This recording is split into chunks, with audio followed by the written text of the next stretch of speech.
ఆత్మలోని శాంతము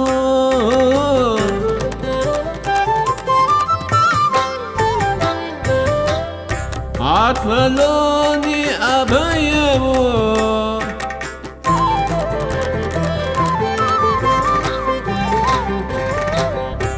ఆత్మలోని శాంతము అని అభయము ఆత్మలోని శాంతము. ఓకే మాస్టర్స్, ఈరోజు 35వ రోజు న్యూ ఎనర్జీ డి రేవతీదేవి గారి రచన. చేతి తొడుగులు అంటే గ్లౌజుల గురించి చెప్తున్నారు. మనకు చేతి తొడుగులను కూడా బహుకరిస్తున్నారు వాళ్ళు. మనలో ప్రతి ఒక్కరిలోనూ మన చేతుల్లో మన శరీరం అంతటా హీల్ చేసే శక్తివంతమైన ఎనర్జీ ఉంది. ఆ ఎనర్జీకి గుర్తు ఈ తొడుగులు. మనలో ఉన్న హీలింగ్ సామర్థ్యానికి ఇవి గుర్తులు. వీటితో మనల్ని మనం హీల్ చేసుకోవచ్చు, ఇతరులకు హీల్ చేయవచ్చు. వీటితో మనకు సరి అయిన రక్షణ కూడా ఉన్నట్లు గమనిస్తాము. ఇతరుల నెగిటివ్ ఎనర్జీ, ఇతరుల రోగాలు, ఇతరుల నుంచి బ్యాలెన్స్ లేని ప్రకంపనలు మనకు అంటుకుంటాయేమోనని మనం దిగులు పడాల్సిన అవసరం లేదు. ఎందుకంటే ఈ ఆధ్యాత్మిక చేతి తొడుగులే మనకు రక్షణ కల్పిస్తాయి. ఇతరులకు హీలింగ్ చేయడానికి తగిన ఎనర్జీగా పనిచేస్తుంది.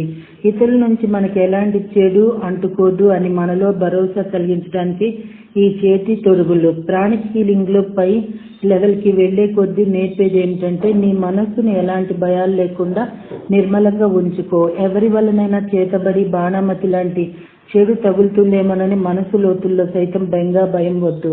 అలా ఉంటే మాత్రం అది తప్పకుండా తగులుతుంది. తగిలించుకోవడానికి మన ఆరా సిద్ధంగా ఉంటుందన్నమాట. అదే ఎనర్జీ పని చేసే తీరు భయం మన మనసు లోతుల్లో సైతం లేదనుకోండి, అప్పుడు నిజంగా ఇతరులు మనకు చెడు చేసినా కూడా అది మనల్ని మన ఆరాను అంటదు. ఒకవేళ ఏదైనా క్లిష్ట పరిస్థితి ఏర్పడి మనం ఇరకాటంలో పడితే మన సంకల్పంతో వాతావరణాన్ని పాజిటివ్ ప్రకంపనతో నింపి దానిలో నుంచి బయటపడతామన్న ఆత్మ విశ్వాసం మనకు ఉండాలి. మనం భయం చేత ఏ కోసాన్నైనా అవకాశం ఇస్తేనే చెడు మనల్ని అంటుకుంటుంది. ఈ పాయింట్ని బేస్ చేసుకునే మన పాత కర్మని విముక్తి చేయమంటాడు టోబియస్.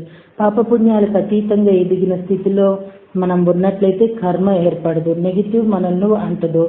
7 అయస్కాంతం చేసే పని ఆకర్షించడం. అంటే దీని సాయంతో ఏ సమయంలో ఏది ఎలా ఉండాలో దాన్ని మనం ఆకర్షిస్తామన్నమాట. మన శ్రమ లేకుండానే అన్ని సవ్యంగా జరుగుతుంటాయన్నమాట. ఈ అయస్కాంతం చాలా శక్తివంతమైంది. మనం పోగొట్టినవి తిరిగి పొందటానికి, కొత్త మార్గాలను అన్వేషించడానికి, మన అవసరానుగుణంగా మనకు అన్ని అమరడానికి ఈ అయస్కాంతం దోహదపడుతుంది. కనుక దీనిని తీసుకొని మన డబ్బాలు పెట్టుకొని మన నిత్య జీవితంలో ఉపయోగించుకోవాలి. 8 బైనాక్యులర్స్. ఇది ఆధ్యాత్మిక బైనాక్యులర్స్ అంటే సూక్ష్మంగా పరికించే ఒక ప్రత్యేకమైన స్కానింగ్ పరికరం. దీన్ని లోపల అమర్చి ఉంది. ఈ బైనాక్యులర్స్ తో మనం స్పష్టంగా చూడగలుగుతాం. జరుగుతున్న వాటికి, జరగబోయే వాటికి అతీతంగా కూడా మనం చూడగలుగుతాము. ఇతరులతో కలిసి కూర్చోగలుగుతాము. వాళ్ళ మానవ దేహాన్ని మాత్రమే కాదు, వాళ్ళ ప్రజ్ఞాత్మను, వాళ్ళ స్పిరిట్ ను కూడా చూడగలుగుతాం. స్కానింగ్ పరికరం ఒకటి ఆ బైనాక్యులర్స్ తో అమర్చడం జరిగిందని చెప్తున్నాం కదా. దాని సహాయంతో మనం ఎనర్జీని చూడగలుగుతాము. మన ఎదుటిన వ్యక్తిలో ఎంతవరకు బ్యాలెన్స్ ఉన్నదో అర్థం చేసుకోగలుగుతాము. మనకు సమకూర్చిన ప్రతి దానిని స్పష్టంగా చూడగలుగుతాము. మనం స్పష్టంగా చూడలేకపోతున్నట్లు అనిపించినప్పుడు సింబాలిక్ గా ఇచ్చిన ఈ ఆధ్యాత్మిక బైనాక్యులర్స్ ను బయటికి లాగా ఉపయోగించాలి. అంతా స్పష్టంగా కనపడుతుంది.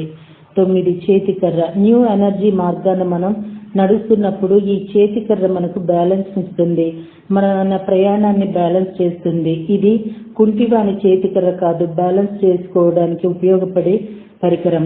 ఆ ఆధ్యాత్మిక చేతికర్రతో బ్యాలెన్స్ చేసుకుంటున్న ఫీలింగ్ మనకు కలిగే కొద్దీ లోపల మనకు నమ్మకం ఏర్పడడం మొదలవుతుంది. మన మీద మనం ఆధారపడటం మొదలు పెడతాము. లోపల మన నమ్మకం మీద ఆధారపడడం మొదలు పెడతాము. కనుక ఈ పనిముట్టును తీసుకొని మన పెట్టెలో పెట్టుకోవాలి. 10 స్ఫటికం. ఈ క్రమంలో మనకిస్తున్న మరో బహుమానం స్ఫటికం. ఇది మనలోని ఎరుకకు, మన సహజ ప్రేరణకు ప్రతీక. మనం అనుభవాల్ని గడించే కొద్దీ, ఈ న్యూ ఎనర్జీలో నడిచి ముందుకు సాగే కొద్దీ ఈ స్ఫటికం కాంతివంతమైపోతుంది. మన సహజ ప్రేరణ నిజంగా మనల్ని నడిపే స్థాయికి మనం చేరుకునే కొద్దీ ఈ స్ఫటికం దేదీప్యమానమే ఎరుకతో ప్రకంపిస్తుంది. కనుక మనకంత భరోసాగా కనిపించకపోతే ఈ స్ఫటికాన్ని ఒకసారి చూద్దాం. లేదా స్ఫటికాన్ని ఫీల్ అవుతాం. మనం ఎంత చక్కని చోట ఉన్నామో, ఎంత మంచి ఎనర్జీలో ఉన్నామో మనకు తెలుస్తుంది. మన సహజ ప్రేరణ, మన ప్రేమ మనల్ని నడిపిస్తున్నాయని మనకు తెలుస్తుంది. అంతేకాదు స్ఫటికం సమాచారాన్ని అందిస్తుంది కనుక మనకు వ్యవహారంలో సమాచారం దొరకనప్పుడు ఆ తగిన సమాచారాన్ని అందివ్వమని మనం స్ఫటికాన్ని అడగవచ్చు. 1 మాస్టర్, స్ఫటికం క్రిస్టల్ మనము ఎలాంటి ఆలోచన చేస్తామో క్రిస్టల్ అది లాగేసుకుంటుంది. సో క్రిస్టల్తో అద్భుతాలు మనము ఎన్నో పొందవచ్చు. ఆస్పిరిన్ ఇక చివరిగా ఒక కిక్లోకి చేరబోతుంది ఒక ఆస్పిరిన్ ప్యాకెట్. నిత్య జీవితంలో మనకు వచ్చే తలనొప్పులు దాటడానికి ఉపయోగపడుతుంది. ఇన్ని బహుమతులు పనిముట్లు మన దగ్గర ఉన్నా మనం న్యూ ఎనర్జీలో నడుస్తున్న సమస్యలు ఉండనే ఉంటాయి. శరీరంలో కొన్ని బాధలు నొప్పులు ఉంటుంటాయి. మనకు బాధ దుఃఖం కలిగించే మనుషులు ఉంటూనే ఉంటారు. కొన్ని ఆస్పిరిన్ బిళ్ళలు వేసుకుందాం, మన ప్రయాణంలో కొనసాగగలుగుతాం. మన ప్రయాణంలో దారి పొడవునా మనం ఏమేమి నేర్చుకున్నామో, ఏమి సమకూర్చుకున్నామో వాటికి గుర్తులే ఈ బహుమానాల్లో ఇంకొకటి. అయితే ఇప్పుడు మనమున్న న్యూ ఎనర్జీలో మనం సాధించుకున్న నూతన శక్తిలో మనం ముందుకు సాగడానికి మనకేమీ పనిముట్లు అవసరమో అవన్నీ మన దగ్గరే ఉన్నాయని మనకు తెలియజెప్తున్నాడు టోబియాస్. లైట్ వర్కర్లుగా, మానవులుగా, ఏంజల్స్గా మనకు వీటిని ఉపయోగించుకోవాల్సిన అవసరం ఉంటుంది. అయితే సాధనకు కొంత సమయం పడుతుంది. మన ఎనర్జీకి, మన సంకల్పానికి అనుగుణంగా ఈ పనిముట్లు ఎలా పనిచేస్తాయో నిజంగా తెలుసుకోవాలంటే మనకు సాధన చేయడానికి సమయం పడుతుంది. కనుక ఇక కొన్ని వారాల పాటు వీటిల్లో ఒక్కొక్క దానిని ఎలా ఉపయోగించుకోవాలో నేర్చుకోవాలి. మనకి అర్థమైపోతుంది. మనం ఫీల్ అవ్వగానే, మనం సంకల్పించగానే వాటిని ఉపయోగించాలని ఉన్నదని మనం కోరిక వెలబుచ్చగానే అవి మన సేవలోకి వచ్చేస్తాయి. వాటిని పిలవడం ముఖ్యం. మనలో నుంచి వాటిని పిలవాలి. వీటిని ఉపయోగించుకునే కొత్త శక్తిని సమకూర్చుకున్న మనిషిగా మనం భూమి మీద తిరుగుతాము, జీవిస్తాము.